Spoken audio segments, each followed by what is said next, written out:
We're snorting cap rates and shooting up cash flow here at Deal Junkies.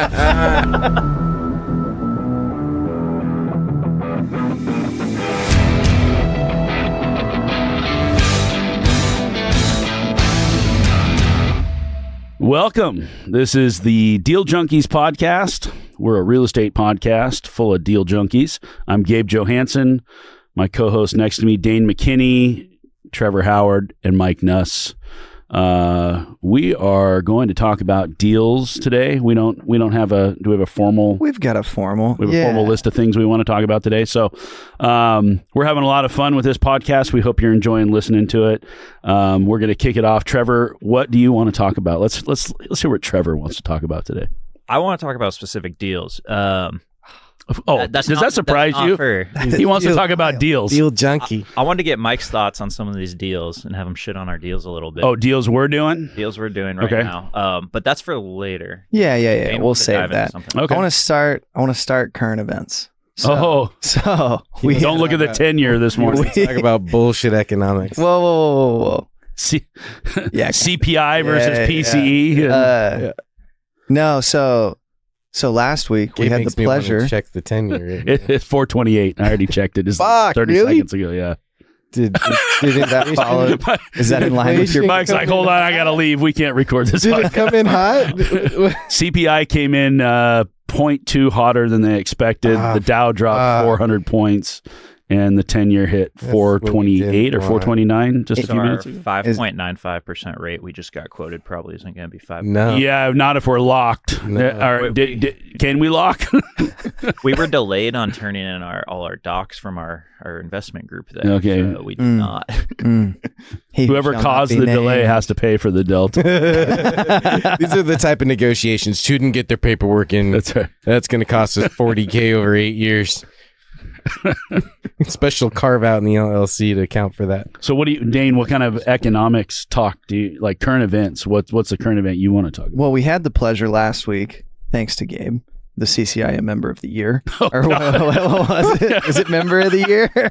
They made up a new award for the guy who buys the most lunches, basically. That's exactly. I was proud to take that award. I said, don't give me a trophy unless it's the guy who buys the most lunches. And underneath the award, it literally said, Gabe consistently brings 6 to 10 people up to the meeting and buys them lunch. They appreciate that I support our brokers. That's nice. It was a nice gesture. But the big thing was, it was the Portland apartment market update, right? By Patrick Berry. He's the best. We're kind of going to go more broad than that because we're not all in Portland like Mike. I had a really good conversation with an owner here in the Mid-Valley. About rents. Oh, okay. Kind of in this topic that you want to talk about. And this is going to be fun. Our direction on it, you think? Yeah, how the valley's behind Portland. Yeah. So this all is going to tie into the audience going from north to south. It's going to be great. You think the valley's going to catch up to you? Is that what? I think it's the same cycle that's trickling down the trending valley. That direction. Yeah. That was the thought. But moral of the story, for the first time in 10 years, 12 years, we had rents drop a little bit. We went in Portland. Mm-hmm. I think in the valley we might at 1%. You're the manager of the valley. Yeah, rents are it's spotty. So there are some tertiary markets surrounding Salem that still saw some increases, but Salem core saw decreases similar to what Portland saw. And is that more new construction stuff, or was that? I think that's part of it. The newer, more expensive. Definitely on the high end, you can sense that people don't have as much money. There's not as much demand, but it's also winter, and I mean, if you look at it year over year, I think it's the first time we've seen really the decreases that we saw. I mean, there were some markets that were up 50, some that were down 50, but like in the core of Salem, we had a few pockets that were like down 300, so when you're renting stuff at $2,800 and you got to reset that. Of course, SMI does our survey twice a year, so it's not an annual, it's just kind of checking in the summer and checking in the winter, and winter's always a dip.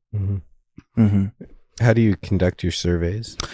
Old fashioned. So Lisa, God bless her, she runs our real estate office. She actually picks up the phone and calls. Now we have Appfolio access to the SMI portfolio, which is almost 6,000 doors, and we have access to a couple of other of our clients and partners' portfolios. So we survey. She sits on the phone for about 4 to 6 weeks, talking to owners and managers about where they're at. And it's kind of important on our survey. We're not tracking actual vacancy data. We're tracking what is available for rent today. So you could have some units that are down, or you're doing a remodel or whatever.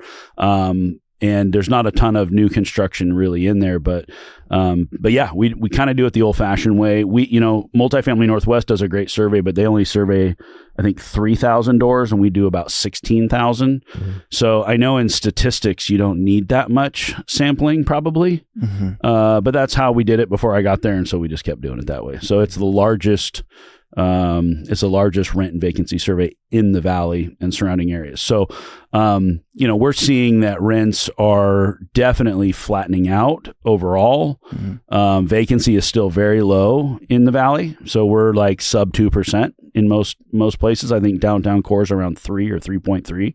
So that's just, to what I was always taught is that 3% is just sort of like normal attrition. Like you're going to just have 3% of your units always churning, people moving out, people moving in.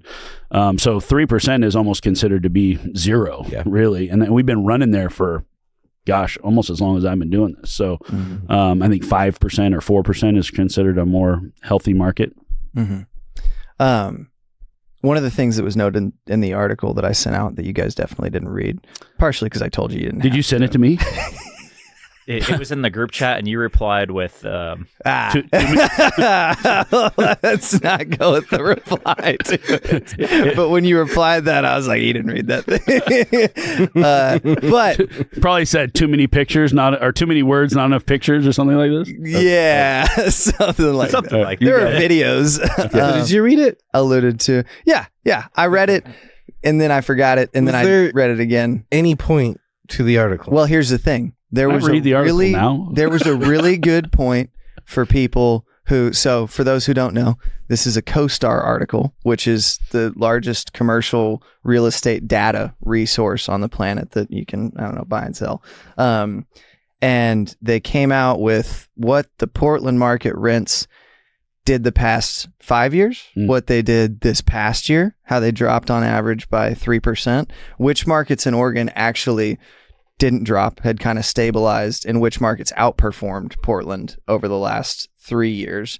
The interesting thing was it was just Northwest, and they did smaller markets, and the smaller markets that outperformed were all the ones with large universities nearby that were growing. And so Corvallis hit 34% since 2021, I think. 34% increase on average across Corvallis.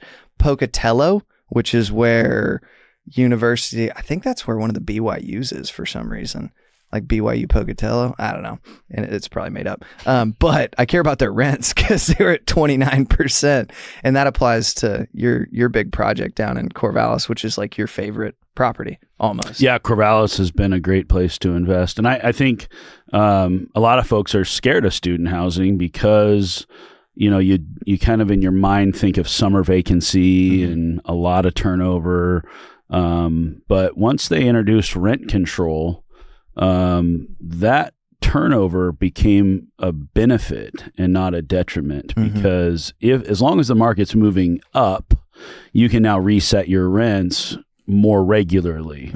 Half your tenants are going to leave every year rather than 20 or 25%, or in a project that's really under rented, you'll see people, stay for a long time. You might only have 10 or 15% turnover. So you get a much higher level of turnover, which in turn can give you a much higher level of, maintenance or CapEx that you have to deal with. But I think done right, COVID sort of pointed out the weaknesses in student housing, and that's when we picked up that project, because it's like, oh, you're going to shut the whole school down, and then you don't have any tenants. And that's probably the biggest risk to student housing. But prior to pandemic, you'd hear people talk about how they loved student housing because it was counter-cyclical. So by that, I mean when we go into a recession, people can't get a job, and so they go to school. Mm-hmm. They borrow money from the government to go get housing and go get schooling, because it's like, even if they don't care about learning or getting trained up for their next position, they still got to have something to do while the economy comes back. Mm-hmm. And so people get grants and student loans and they go to school. And so student housing does really, really well when other housing maybe is taking a dip, or the economy as a whole is taking a dip. So weird that, the pandemic, the economy sort of shoots off. We have this, whatever it was, a 2-month recession, and then we bounce back with this crazy thing, whatever that is. I don't even think that's really a recession, but don't get me started. that's for Mike to talk about. I don't even understand the numbers, but if you take that blip out and you just cut it out and just go like, let's cut and paste and draw an imaginary line in here. It's strange, because I don't think that we've seen a recession like 2008, but I think that those student housing cities in particular are performing very well because it brings the people. I mean, that's all housing is, right? If you're going to look at the biggest risk you have, if you're an investor in multifamily, is not having people. Like, you don't want your town to shrink. Mm-hmm. You don't want the jobs to shrink. You don't want the incomes to shrink, right? And so whatever draws people to an area is a wonderful way, when you're studying other markets, to decide whether you want to invest there. Mm-hmm. That's the first thing you should look at, is what draws people to this area. There's got to be a reason other than just they want to live in your apartment complex. They've got to have a place to work or go to school or whatever it is they're going to do. Mm-hmm. I think there was another article on Blackstone. So before we get to that, like, that's a really good segue to my whole opinion on this rent stuff. Like, it is so insignificant once you made a decision on where to buy. So and how to unpack that. So using rent statistics to identify areas, like you mentioned, well, here's a student housing opportunity, or here's an asset class. But once you purchase the property, once you made a decision of where you invest, the actual statistics on rent, where it's going, have no effect on your investment portfolio. The actual operations, how well you do them, how well you limit vacancy, when you lease properties up, is it in the summer versus December? That is so much more powerful on the actual the day-to-day boots on the ground operation. Yeah. Especially like we're talking about Portland. So the article is essentially saying Portland was -1% or -2% for the past couple of years. Well, when rent's $1,500 a month, we're talking about $15 or $30 a month. We're talking about $360 a year at max. If $360 a year is affecting your portfolio, like, something's wrong. No. Your operations, we talk about vacancy. 5% of vacancy is 17 days of vacancy. And when you're talking about a $1,500 a month unit, it's $50 a day. 3 days, there's your 150, 6 days, there's your 300 a year. So operations are so much more significant than the actual statistics around rent. We want to understand why. In this article for Portland alluded to what's happening in the Valley, which is we had a significant amount of permitting. We had a significant amount of supply hitting the market, and even more so, a significant amount of supply hitting certain little demographics, which is close in studios and 1-bedrooms oversupplied. And the discussion I was having at your meeting last week with the fellow that's here in the Valley is now learning what I learned a few years ago, which is in 14, 15, 16, buying these historic units and renovating the heck out of them and making them comparable to new construction was amazing, because we were getting units that rented for $1,000, and then they can make them to rent. They compete with new construction. Now they're renting for $1,800 when new construction is $2,200. And so when new construction was being delivered, we rode this wave of significant rent appreciation, which isn't part of that article. They don't show those years showing rent going way up. And then the back end of the article shows the back end of that, which is rent's coming down because now inventory is being added. And part of it is a rent control bill, which then brought a lot of permitting. Fast forward hustle to get your applications in. So now you're not, it's not rent controlled, but inclusionary zoning. So now you have even more supply dropped in an even tighter window. So we had to struggle for, a period of time where it was really hard to lease units, and we had to give concessions. And so now it's not just the $30 a month. It's now you're down 200 and you're giving a half month's rent and you have 4 months vacancy. And so we went through that period of time, and guess what we have now? We have the highest amount of gross rent, the lowest amount of vacancy, the highest amount of NOI, and we're being able to even now offload even more utilities and parcel those out to tenants. So the operations of our buildings are significantly better now than they were a few years ago. And that was all market driven. So you have to, at that point now, figure out, how do you limit your vacancy? How do you try and limp through to the next window of goodness? And right now, that's kind of what the Valley's seeing, which is Salem's been building tertiary markets. Jefferson dropped some inventory and that leased up immediately. Well, Jefferson's dropping more inventory. How fast is that going to lease up? You have Albany, Corvallis.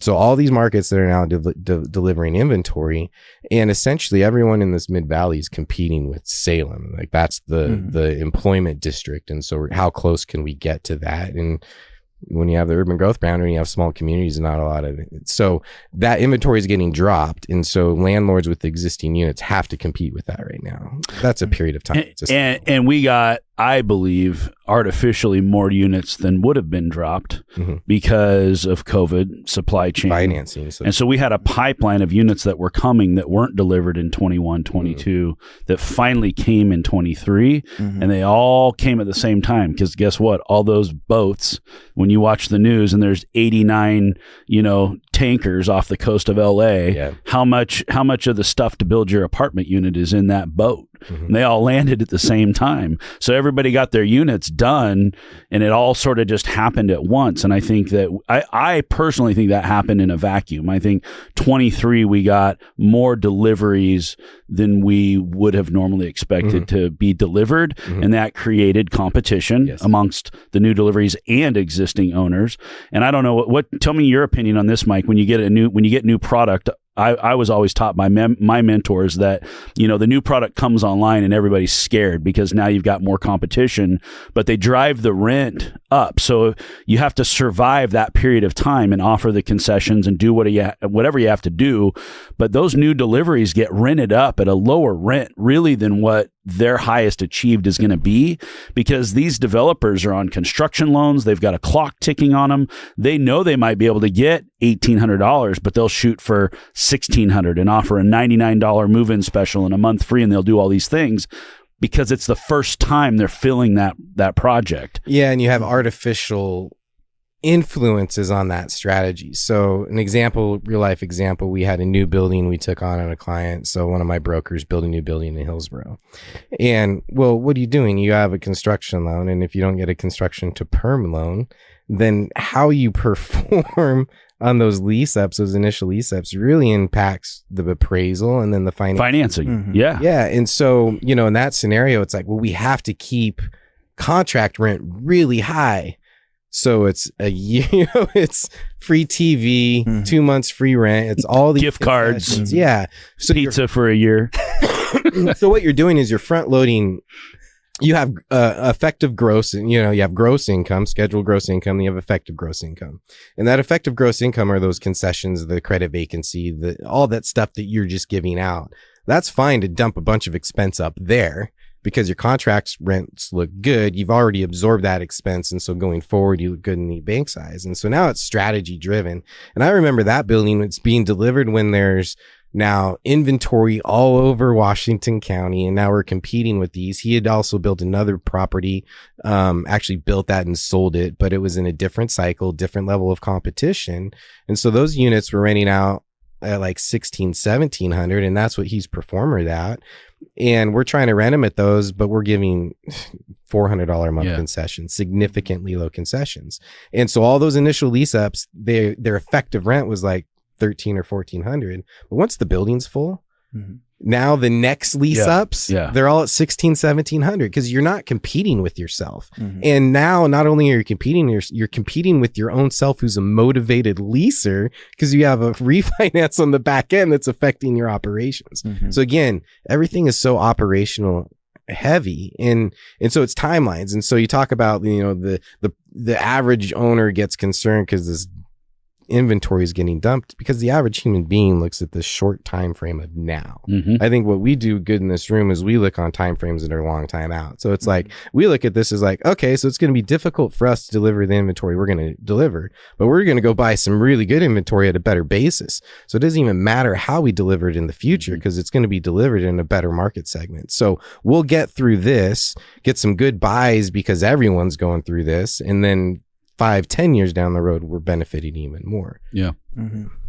I was gonna just to go way back on it when you were talking about how operations is so much more important. Obviously, operations is so much more important in terms of like money loss. Yeah. Because if you miss 1 month of rent, just having a vacant unit that does not need to be vacant, you're short $1,500, and that matters. Well, you know how everyone learns that lesson? It happens. No, they're like, hey, I should have dropped that unit $400 5 months ago because I would have made. But the whole thing is, you're thinking, hey, if it rents for $2,500, my value's $500,000. If it rents for $2,000, my value's $400,000. Well, that doesn't fucking matter to your year of owning it. It depends on who you are. If you're a cash flow owner and you're specifically just trying to put cash in your pocket, then you can do that equation pretty easily on a calculator.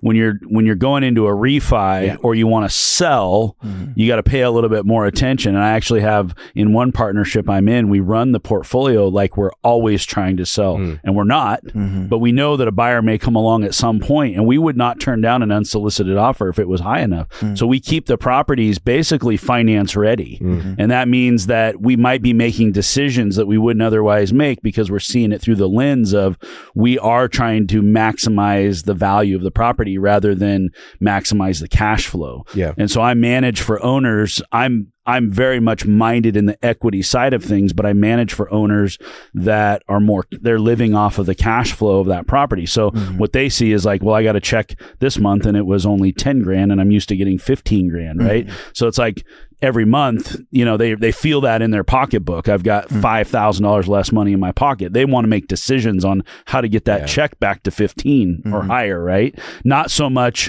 about what the value is going to be, because they're probably never going to refinance and they're probably never going to sell. And so their only game is cash flow. But that's not everybody. Goals are different. Yeah. That was the follow-up was what is, and I kind of want to hear from both of you because obviously it's different on that portfolio than that one. What is your strategy on concessions? Do you have, you have to have a timeline where it's like, hey, if we don't hit this, is it property by property where a month in, if not even property by property, yeah, it's cycle by cycle. Okay. Ideally, my philosophy around concessions is operate so you don't have to give them. But we also deliver product. You know, here's a project and you've got your competition in and of it yourself. So sometimes here's my way I look at it. You do what's necessary to win in the marketplace, and then you define win by your goals. And so I'm young. I'm managed more like Gabe. I want to maximize the worth of my portfolio because I feel more value in net worth than I do in cash flow. And so winning in the marketplace is delivering the highest NOI. And so that can mean really high contract rents and then concessions. So we'll do them when necessary. But I want the market to tell me I have to do them. I don't want to assume going in. And ideally, the best way to control that is don't lease up in December, January. Why does everybody finish a project at Thanksgiving? It's weird. Every project gets CO right in the holidays. You know, one of my employees, they get bonused based off of operations on the management side. And she sends in her bonus for January. She's like, yeah, leasing really sucked this month. And then it's like, now we're 1 week into February and she's made more bonus in 1 week in February than the entire month of January. It's so much of it's cyclical. And so now you set up operations. So when a unit comes up for lease in November, guess what? 6 or 18 month lease. That's all we're offering you because we need to get this back on the right cycle. And then the other part of operations, you get really strategic with lease breaks. And so when I want my tenants to communicate with me when they're going to be breaking leases, because it might be advantageous to say, you know what, just get out of here. No lease break fee. I need to get this unit turned right now. It may be more strategic. Like, sorry, this is why we have it. You can't move out in November, and I'm going to be a hard ass here because you committed to April and now you're trying to put me in a bad position. Give me a unit that's not going to generate any income through the winter. Right. And the reality is, you know, you've got a 1.5 months lease break free, but it's November 5th. Like, the reality is it's going to be vacant for November, December, and January. It's going to cost me even more than that lease break fee. But if we're talking August, it's like, yeah, get out of here. I just make the decision, go, let me get it turned. And so everything is just circumstantial. And it's, you make these decisions based on what are my goals? How do I win based on my goals? Do you sort of scatter out your leases so that you don't have them all coming due for renewal at the same time? Yeah, I think the market just kind of naturally does that for you. So you can only have so much control. But like on a new project, if you're trying to fill, 10 doors a month or whatever that is, you get at the end of that first year, you'll get a high percentage of those people in that first year are going to move out. So if you end up, I've seen some owners who end up, aggressively stabilizing their properties to get to their perm financing, and we get to the first year and a high percentage of people move out, and now we're back at square one, still competing. If there's other competition, it depends on what's coming out of the ground at that time, but they found themselves kind of doing the stabilization process twice because they got it full and they got to their financing, but then some of those folks just moved in because the concessions were so great. And if concessions are still good, why wouldn't I move out a year later and go pick up my month or two free at the next new one? Yeah. I've never experienced scale like that. The biggest thing we've ever delivered is 18 units. Okay. And so but like what they do in Portland is they've literally, if you go into a leasing office on a new building, they have software that tells them their prices are changing daily. The units they're offering change daily. The lease lengths they're offering change daily. And it's all based on this. Is this the real page technology everyone's getting sued over right now? Probably.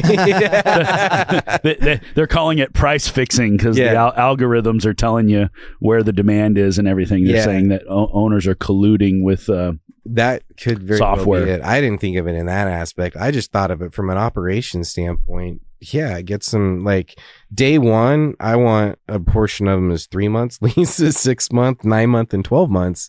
Because just that. So you're not cycling them all out at the same time. The last thing you want to do is have 5 go vacant. Well, yeah, if you're stabilizing a 50 unit project and you have 10 units come vacant on the same month, you're not only competing with the market, you're competing with yourself. Yeah. Exactly. And you have to decide, do I want to bring all 10 at the same time? Do I want to bring out 2, 3, 4, 5 at once? Do I want to offer concessions on certain units and not others? Do I want to come out at a really low rent, and as they start to rent up, I'm going to raise my rents? Like this, it sounds kind of simple on the surface, but when you really start to think about it, there's some real decisions to be made there. And you have to think about what are the conditions like for your end user.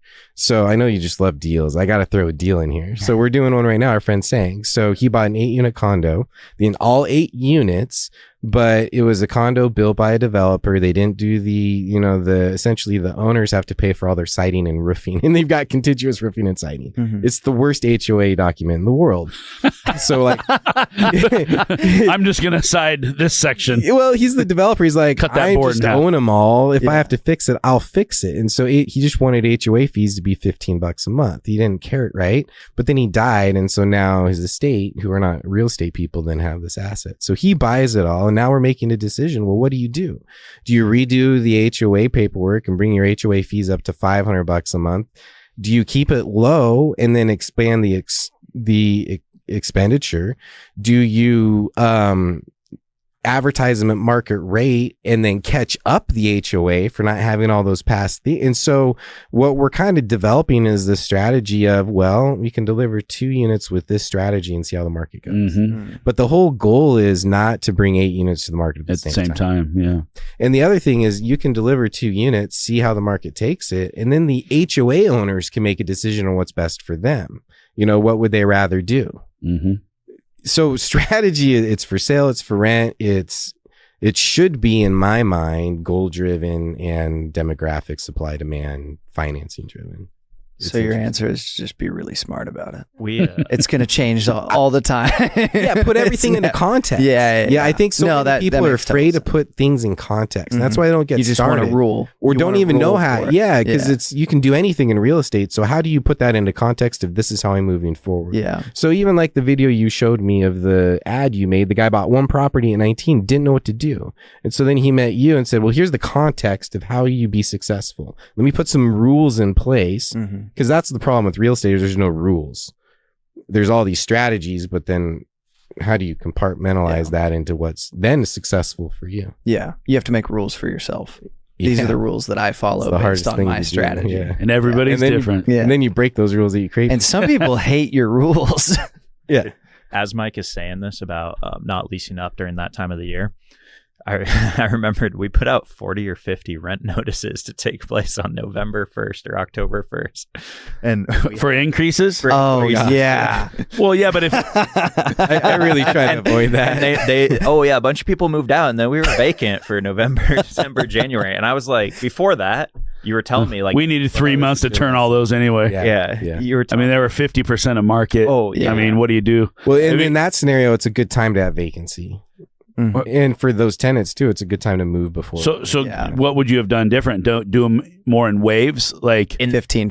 In that specific one, we were just not operating well. We could have gave those notices like we were already spending so much money. Losing rent for a few months was the least of our concern. We needed to get those units turned. I didn't realize those months actually make a difference too, starting out. And then I saw that and in terms of lease up, Thanksgiving to Valentine's Day. Yeah. You want, I mean, actually to get something handed to you like January 1 or middle of January is great because you get the time to turn it right before lease up season. Not all years act the same way. Sometimes we've seen a couple years ago, we saw October 1, it dropped off a cliff. That was something to do with the eviction moratorium coming to an end and a lot of other artificial things. But in a natural market, you just see Thanksgiving to Valentine's Day as a window. If you're going to take a unit, take it after the first of the year. You don't want to be taking units in November. It's not an ideal time. But our rents were so low. Yeah, it didn't matter to us. You're saying you put out a notice, which was what, 10% or whatever it is, right? Or the 14.6 back before it dropped to 10. To raise them like 50 and just roll. But the market rent was $1,400, and people were paying $800. So now when you say consider all things in context, if I give a 10% rent increase notice to everybody paying $800 and they go from $800 to $880 and they see that their neighbor's moving in at $1,395, how many people are those going to move? Right. I've done, before there were rent controls, I bought a 28 unit complex and I said, okay, these rents they're like $400 or $500 low. This is a deal we bought in McMinnville, one of my first larger deals. And I went to my mentor and I said, okay, I want to raise the rents $250 across the board all at once. What's going to happen? He said, everybody's going to move out. Everybody? He goes, well, I guarantee at least half will move out. So I did $250 across the board, all 28 units. Guess how many people moved out? Zero. Because where they, was so they were so far under rented. Yeah. And so now what happened was 6 months later, we started having tenants who couldn't pay rent because now the rent was going beyond what they could afford. But it was still more affordable in those days. And we weren't trying to be mean. We just wanted to run the project better. I mean, we did a good job cleaning the place up, but I mean, it was so low that you can bake that in. They're not going to go. Yeah. And you get that in markets that saw significant rent growth. Like we see that in Portland as well, where just the market's gone so far beyond what they can afford that they're there while they have that. They get a rent increase, they can hang on for a little while. And then ultimately, and that's where the conversation gets into gentrification and pushing incomes out and whatnot. And it's just, that's kind of a cycle. Everybody hates a slumlord cycle. But when you come in to clean the property up and then the rent goes up and then you go, well, am I the bad guy or the good guy? I came in and cleaned up the neighborhood, got rid of the riffraff, got rid of the drug dealers, did what everybody wanted to do, but now the rent's twice as much. Well, who was the bad guy? The slumlord? I mean, if you want true affordable housing, you need slumlords. Yeah, and the reality is individual owners provide more affordable housing than our government does, even though the government has the big pocketbooks for it. Problem is a lot of the term landlord comes from a reason where there's people out there with the mentality that just lord over people. I met some despicable people that tear doors off, and so you get a portion of that resides in that affordable housing. Like, you didn't pay your rent, I'm tearing your front door off? Yeah. Oh, yeah. It's like when you get in trouble and your mom takes your door off your bedroom or whatever. That ever happened to you, Dane? Yeah. That happened to me. Well, right. And so your mom, when she became a landlord, she decided they don't pay rent, I'm going to take the front door. Yeah. Yeah. And then you get a codependent relationship, right? And so you get a landlord that just lords over their tenants, and you have tenants that don't have great track records, can't really rent anywhere else. And so they then just coexist in this codependent relationship. But then there's a really big portion of affordable housing that's just mom and pop landlords that have owned their stuff for 30, 40 years, and they're like, I keep my rents low because I don't want vacancy. They just want the cash flow. They're never going to rent, and you kind of need all of that in both of it. But you also need people then provide better housing and then improve the housing stock. And then that's where we become the assholes, because you go buy the property with the drug dealers in it, and you go buy it from the slumlords. So, by the way, if you are a mom and pop owner who keeps your rents low, Trevor at smire.com. We'd like to talk to you about giving you top dollar for your property. We'd like to give you more than it's worth. It's funny. Because we're kind of talking about political now, about, you turn into an asshole. Tenants, like, I got a text from a tenant just this weekend. He was in a building of mine. I was on the cover of Willamette Week, the 10 dirtiest landlords in Portland. No, congratulations. Yeah, it was awesome. Whoa. Dirty, what does that mean? Yeah, so in the the headline was power goes up. Or no, power goes out, rent goes up. And so this Rachel Monaghy in Portland works for Willamette Week. She's new to the area. She essentially wants to go put a hit piece on all these landlords. So she's developing this article about the 10 worst landlords based on housing violations. Well, I bought this building sight unseen. I could do one inspection, yada yada yada. One of the tenants in the building knew this reporter, and one of the tenants in the building also socially constructs their victimhood in this world. And so we inspected the building, bought the building, sent out rent increases, and I get a call from the tenant. My dad's is in hospice. He's in my unit. I can't afford this, yada yada. I'm like, well, give me a doctor's note, send me a hardship letter. We'll give you, So that's what got us on the articles. So she moved her dad in hospice into her apartment, which is a 120-year-old building with knob and tube wiring. And so she goes to use the toaster, and then his breathalyzer goes out. And so we're the bad guys because this tenant we inherited decided to move her hospice dad into a 120-year-old building, even though we gave her a $500 month rent credit. So you get socially. So the text I got was, what also happened was everyone started moving out of that building. Well, when this tenant with her dad was moving out, she shoved a bunch of pens down this. We had a sewer backup, like 10 grand. Like, I remember, like 4 inches of shit in my basement. I got a text from the other tenant that knew the reporter that she didn't like me. She realized over the year of dealing with her, like, hey, Mike's not a bad guy. So I got a text from her, hey, I have proof that she shoved all these pens and tampons down the sewer line. If you want to sue her, it's like 5 or 6 years later. No. So tenants go after you as well. There's... Wait, so you got in this article like 5 years ago? Yeah, twice. I was in the Willamette Week twice. Just because our issue was the best clickbait issue.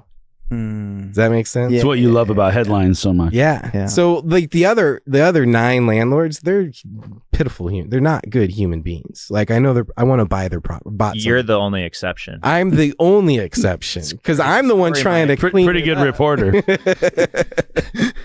They say birds of a feather flock together. Yeah. I mean, I've never been on the cover. I don't know why I went down there. You've been on the cover of the Astoria Times or whatever. Yeah, that was good. That was good article, wasn't it? Yeah, that was good, landlord. A couple of times. Big guy from majority of the time. Dude, I got contacted by a tenant. No, it wasn't a tenant. I was getting that text I was showing you from someone who lived next to a property we bought because we had a roofer there. and they spammed my phone. I don't know how they got a hold of it. They spammed my phone. They're like, I looked you up in the articles. I see this LLC and this LLC and this. And like, we've been trapped in our house for 5 days because your roofing contractors are blocking us in, and they're throwing beer bottles at us and all this stuff. And I was like, what the hell is going on? Because I don't even know what's happening at the proproperties because they're just doing contracts at different times. So I call them and they're like, they've been there for like a day and this guy's on the street corner yelling at them. And like, that was the first time I had like someone contact me direct. Well, the neighbors are the best because they don't actually know what problems they're just unhappy, and they have all these hotlines they can call. So I went through this OSHA investigation because we were doing sewer work, and it was like a 46-inch deep ditch, and at 48 inches you have to have extra cribbing, and they didn't have it because it was 46 inches. So that's a 2-week can of worms where my development company that owned the property, my property management with the GC had to go through it, the development company, and then our builder. So all 3 companies had to go through the same OSHA investigation just because our neighbor didn't like the ditch. So for people that want to buy real estate, just lend money to people that do it professionally. Man, be a better guy, Mike. Cribbing. I learned a new term. Yeah, that's so the ditch doesn't fall in on you. Yeah. I think it's called cribbing. I could be wrong. I'm surprised. It makes sense to me. But you said that your tenant was on a breathalyzer, and I was thinking, is he drunk or not? My tenant, her dad. Oh, okay, her dad. Yeah, but a breathazer is to check to see like the heart machine, not the breathalyzer, the heart machine. Yeah, I knew you were calling a breathalyzer. He called it a breathalyzer. Though. I did. I thought like is he on hospice or is he just drunk? No. Why do we need a breathalyzer? Breathalyzer. He was probably drunk too. He's a steady buzz. My breathalyzer's not working. They got to make sure he's make me a drink. Right level. I mean, she was killing it. She got a $500 rent credit from me. She got whatever money she got from hospice. Work the system. Relocation fees. Yeah. Well, I'm surprised we made it through that whole bit without Gabe talking about how rent control increases rent.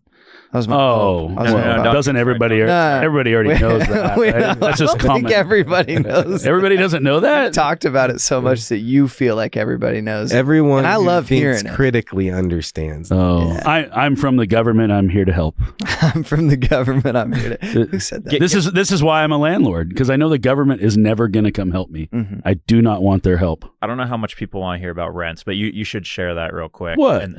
About rent? Talk about rents for like give me 40 minutes. Oh, you want me to talk about rent? That's what this podcast is about. Well, this is what we got to know. We got to know why, when everybody else wants to move out of Oregon and wants to stop having to own properties and manage properties in Oregon, you are buying more properties in Oregon and trying to actively manage more properties in Oregon. Give us the rundown. I don't know. It just feels right. I feel I don't know. I'm a contrarian, I guess. I try to run opposite the pack. You know, to talk about where rents are going in 2014, this is the speech you want to hear. In July of 2014, they came out with a beautiful announcement that said that landlords can no longer discriminate against tenants for Section 8. Mm-hmm. And if you go back and look at one of Mike's graphs on where rents go from 2014 to now, you can almost pinpoint that day on a graph when that happened. So the government, in all their infinite wisdom, for whatever reason, everybody that they say that they're trying to help in the headline, they're actually hurting. And so when they announced that, what did they do? They drove rents up. They put landlords on the same team. The landlords that said, I don't want Section 8 tenants. What did they do? They raised their rent. They looked up what the threshold was for Section 8, and everybody raised their rent just above it. Back then, we didn't have rent control. Didn't need it. Rents were flat for 7 years. You didn't need rent control. Nobody had even talked about rents. Mm-hmm. But here we had this problem where Section 8 lists were stacking and stacking and stacking because we had a supply problem. And this is what causes the affordability problem is there's nowhere for somebody to go live. And so rather than let's go fix the supply problem, let's come up with a law and we'll tell all the landlords they have to take Section 8 tenants. Well, how did that work? Not very well. Because if you go back and you look at your rent from 2014, you'd much rather pay that rent than the rent that you're paying today 10 years later. So that's what set everything in motion from what I see that it took off, at least in the Valley. That was sort of the impetus that kicked us off for, almost a decade of rent increases. So my feeling is that whenever the government says they're there to help you, be very, very careful about how you deal with that, because generally they end up hurting the very part of the population that they claim to be helping, and they don't ever want to help landlords. So, and what you're talking about is literally, it's getting to the point in the cycle of mismanaging your housing stock. So when we talk about part of our housing, affordable housing, good slumlords, good private affordable housing, then the bad slumlords, well, it's a mismanagement of housing stock. So the new construction we're creating now is supposed to create affordable housing 30, 40 years from now. And kind of the problem is we allowed so many housing. So it's not enforcing and managing our housing code. So much of our byproduct is by not managing the maintenance code, maintaining your properties. So what creates more of that rent control, and then the Section 8 is a protected income class, is when people are now losing their units and having to go get more, that huge jump in rent. And that's because we don't have enough inventory. And now you combine that with, well, someone's owned a building for 30 or 40 years. They're beyond their 29-year depreciation cycle. Now it's time. This piece of crap property we've been holding for 30 years, not putting any money into, just physically letting it deteriorate, keeping rents at $500 a month. Well, now market rate's $1,600 a month. And we're going to sell it to someone who the only way they can be successful is to kick everyone out, rebuild that life cycle so that it's now at its dead physically, it's dead economically. You have to revitalize it, reset its economic and physical life structure, which means you now have to go to market rents. And so when you don't have a relocation policy, you don't have a rent control policy, and now you don't have enough housing, and now you have a big turnover of units. So that's what created in Portland. Our relocation housing policy was created when a California company bought like 340 units in one neighborhood. And then raised the rent $600 across the board, or did no cause evictions. Right. And the real problem isn't now. The problem was 20, 30 years ago, and not having conditions in place and managing our urban growth boundary and managing our housing supply and understanding our demographics. So we don't get in that position when it gets to that place. It's got to be super preemptive. So yes. Why is that not market driven? Is it driven like that in other markets? And I think that's a really good question. Economics is different, lots of different cycles happening on different timelines, coexisting at the same time. And so what Gabe was really alluding to is this perfect storm of incomes going up, financing going down, properties being turned over. Like, it's just this perfect storm for this big jump in rent. And then you throw, because the government doesn't know how to produce, the government knows how to slow down, right? And the real solution is producing our way out of it, but the government solution is typically slow our way out of it. And so when you slow things down, then you create problems. And that's a great example. So what's interesting about what you just said is the government says they're looking for a solution. The solution is for them to get out of the way and let us create the housing, the exact solution, and not slow us down. Yeah, let us do it. But the more they do, the more they slow us down. Yeah.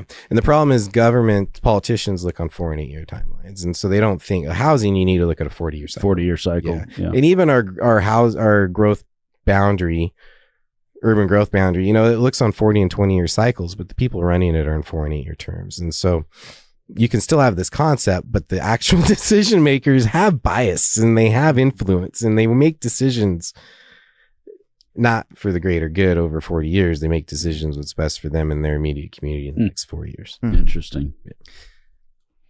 Oh, I have a good tangent here. But well, it was on the concept of maintenance of properties. And if the free market is deciding, then the free market is going to at some point maintain those properties. That's what's going to end up happening. Well, so do you think? No, yes, but that doesn't work out for everyone, because you had the example of 300 people getting kicked out of their homes, right? We have a housing code, maintenance code for a fucking reason. Like, as a landlord, I want my tenants to have good housing that they are healthy in. Yeah. They can have a good lifestyle in, that they can thrive in. That's what I want to provide. the housing code supports that. There's a lot of people that just don't care. We've met them. I've met the biggest POSs. They're like, I've had to consider the night after meeting them, do I actually want to do business with them?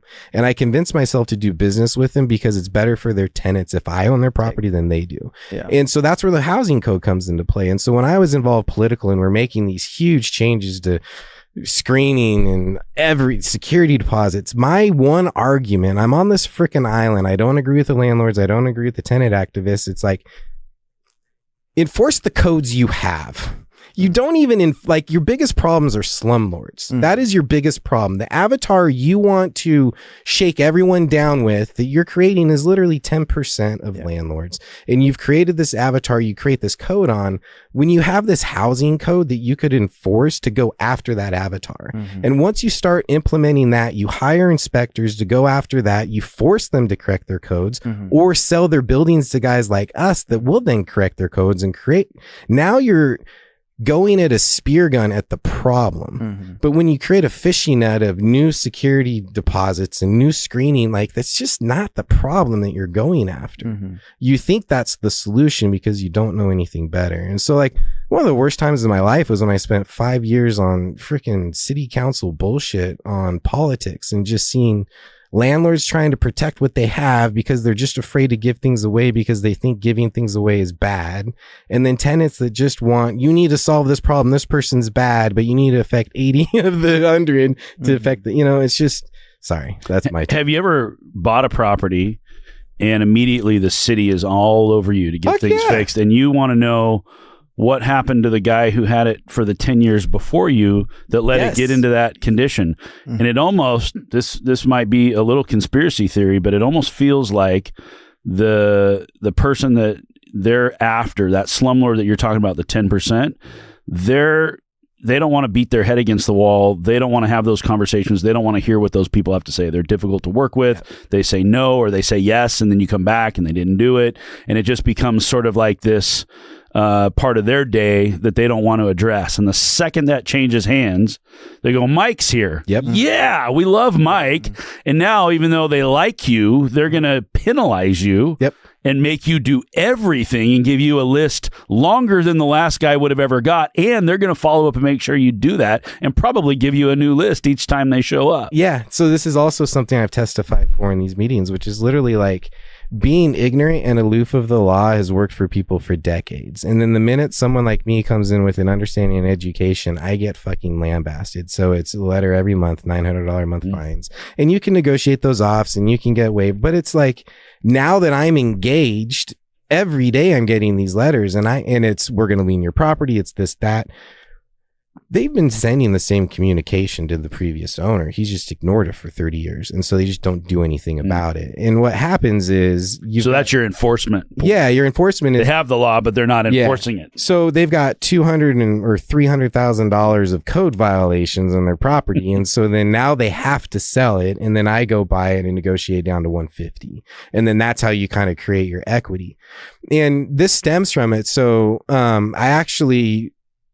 by chain bought the first property that the city foreclosed on in decades. This was, I think it was it was like 17 or 18. So we're in the housing crisis and you have these just notorious shithole property owners. They're vacant, they're eyesores, they're drug dens, they're this. Every neighbor wants it gone and the city's like, oh no, that's someone's property rights. We can't do anything about that. We don't care about all the neighbors, but someone owns that and they own 10 other ones and we're not going to. So finally they got a spine and they foreclosed on like 10 of these properties. And then what happens? They get turned and everyone's happy. And so that's the housing code and not enforcing the tools that you have. Like, does anyone care that Frida, who owned 15 properties that were drug havens, didn't get her $500,000 or what out, like no one cares because she doesn't fucking care and she doesn't have any heirs. Like that's how a lot of these eyesores happen is they're in like the veterans hospital. Like there's so many owners that have these problem properties that are, and there's one in Portland that just came up, 20-year history of just crime because it was a crime family. take their fucking properties. Like, you have the power to do that as the city government. Load them up with fines, foreclose on them because they're not keeping it up to the standards of the neighborhood, and give that supply and stock back to the neighborhood. Mm-hmm. So part of this is just they don't have the spine to go after people that really deserve to be gone after. And because they don't have that, now everyone has to get affected the same way because they don't understand the difference between a spear gun and a fishing net. Sorry, but then where are all the felons and the drug dealers? I'm gonna lose a life of my year off my life here today. Sorry. They say that everybody deserves a home. Everybody deserves housing. But then, what do you do with folks that are either they don't qualify or they're felon or they don't? So what they're really saying is not everybody deserves a home. If you're a sex offender, you're a violent criminal, you don't deserve housing. And so where do those people live? And they track down, I don't know who Frida is, but it sounds like they track down people like Frida, and they find these homes that are not being maintained. Yeah. Everyone, like the argument of everyone deserves shelter, but how do we define what's the shelter they deserve? And that's where free market comes into play. And then there's people that just can't compete in the free market, and that's where the government comes in. If you're one of those people, you can contact Gabe and he'll provide housing for you. We have pretty strict screening policy. Really strict screening policy. Our owners get mad at us for how strict we are, actually. Yeah. But it's important to put a good tenant base in. I mean, you talk about 18-unit project or 100-unit project. It just takes one bad tenant to ruin the whole community. And you got to be careful. I mean, it's when you have vacancy, you really want to fill it, and you want to try to bend the rules and do whatever you can to get somebody in. And when you have a big project, culture matters. When it does. Have one drug dealer, everything. All the tenants are happy. My 28 unit that I bought in McMinnville that I was just talking about, I had an on-site manager. I found out 6 months after we bought it, he was also the local meth dealer. Oh, he was the drug dealer. And we got him on camera walking around at 2 or 3 in the morning with a backpack going unit by unit, selling drugs. So when we met him, he says, well, this place is known as the place for second chances. I thought, second chances. Okay. Well, come to find out, I mean, he was a second chancer, and everybody he moved in there was a second chancer. And then he had a little side gig going every 2 or 3 in the morning for people who to run around. Are going to get a third chance at some point. And really, like the second chance, because I have a lot of friends that do second chance housing, and it's great. But it's managed. It shouldn't be a 28-unit apartment complex, and not managed by the guy who's done a second chance. It's a 7-bedroom house, right? And so that's where I say the marketplace has solutions to every need, right? There's a nonprofit for every marginalized group of people out there. The government has how much money to build how much housing. They can specialize for the people that need it, but it takes a smart leadership with an action plan that looks longer than 4 years to kind of to make all that happen. What were you going to say about Blackstone earlier? Yeah, we got. You had an article you wanted to talk about on Blackstone. Want to talk about the well, that one was on CoStar too. CoStar's got good articles. CoStar, I'm telling you, they do have really good articles. There's a reason they cost so much money. I know, and they cost so much. Thanks, Gabe. Shout out SMI Real Estate. You guys don't even know. I don't know who pays for that. These young kids, look at them. They can barely even. I use it. He doesn't even have pimples on his face yet. It's not free, Trevor. I just log in. I don't pay for it. Certainly not.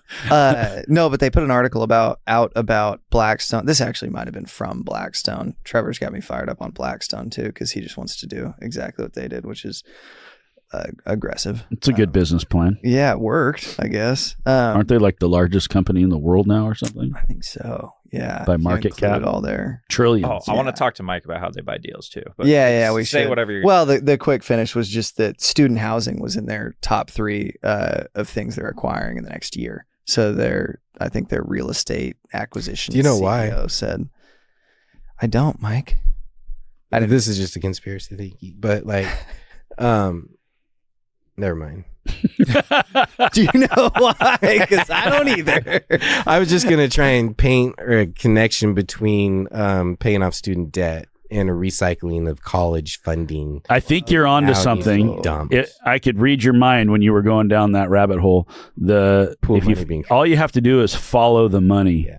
And you know that wherever that money is coming from, whether it's through private donors or through the government subsidies, you know that's going to flow into college towns. Yeah, what sparked my brain was essentially you have a pool of money for college education. That's just a pool of money. Well, isn't the government doing something right now to refill those coffers? And so then that has to be reinvested. And you got to have everybody going to school so they can go get Is that changing, job. Though? I feel like got to get a job. Got to get a job. We probably shouldn't go. We run out of time. I think, just one of our cameras got. Oh, it's all right. It's not looking at me. It's fine. Are we going to talk about, is there an actual question about Blackstone? Yeah. Well, I wanted to go over how they're buying deals. So I read the book King of Capital. It's just about Blackstone and their creation. They started out with $400,000 in 1985, which is crazy. Blackstone? Yeah. Like the beginning of Blackstone. $400,000. Two dudes. Larry Fink and some other Larry Fink and forgot his other guy's name. So they were doing leveraged buyouts on all their deals. Are you familiar with like how that's structured? So it's kind of wild though. I know what a leveraged buyout is, but I don't know how they structured their deals. Yeah. So a leveraged buyout was a way they would buy all their deals. And I could be completely wrong with what I'm saying here. I read one book, but they'd essentially leave the owner of whatever asset they're buying in the deal or have them sell a note. So they're bringing no money to this deal, bringing in bank financing and then this note or the seller equity to fund the rest of it. They bought business how you buy real estate. Yes. Well, that's what, yeah, exactly. That's why I was interested. I was like, this is insane. Yeah. They were just buying businesses and flipping them and turning them with no money at all. Other than you got to use the money to operate them and do whatnot, but to acquire, yeah. So they would acquire, grow, and then sell. So they would refinance tax-free debt, pay that to distributions. So they'd use deal structure to acquire, and then they'd use their capital to operate. Smart. Yeah, it was crazy just to see how many. And they started not in real estate, but in businesses. And then later they added real estate. They added BlackRock, which eventually broke off. And that was their real estate industry. But yeah, they were buying all sorts of different assets, mostly businesses.